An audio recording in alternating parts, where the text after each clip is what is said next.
If I was bearish, I would use that price to then look for a displacement lower. Now, please pay attention to what I'm saying, because I am not saying that I'm looking for dollar to go lower here. But because this is named a rejection block, I use that. If I'm bearish, if the market goes up to an old swing high and it trades to and through, which is that closing price, if it does that and then shows displacement, what does that mean? A small short-term 1 minute or 5 minute candlestick swing low is pierced. It does not need to close below it.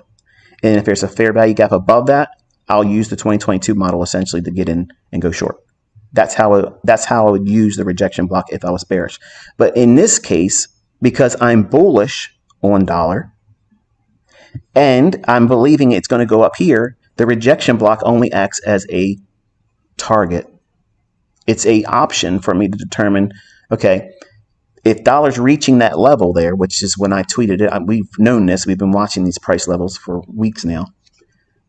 Once the dollar hits that, you're going to be looking at your euro dollar, you're going to be looking at your pound dollar, your foreign currency trade, or your S&P trade that's short, your NASDAQ trade that you're short, or your Dow trade that you're short, your DAX trade, whatever you want to name it, anything other than the dollar. If the dollar's reaching up and hits this area here, that's probably a good time to be doing what? Taking a partial profit, because it can go here and then consolidate. Oh, well, look what happened on Friday. All the market movement was pre-session. Then everybody got smacked around while dollar did what? Consolidated. We'll look at that in a couple minutes. But once we get through the rejection block, what's the next target? Well, we talked about the consequent encroachment, which is the midpoint of this candle's wick. This wick is a gap. So the market's likely to gravitate back to that midpoint of that wick, because if it's a gap, the inefficiency of a gap, the midpoint of that is consequent encroachment. That means it's consequential as it encroaches into the middle of it. Middle of what? The imbalance between the high and the low of the wick.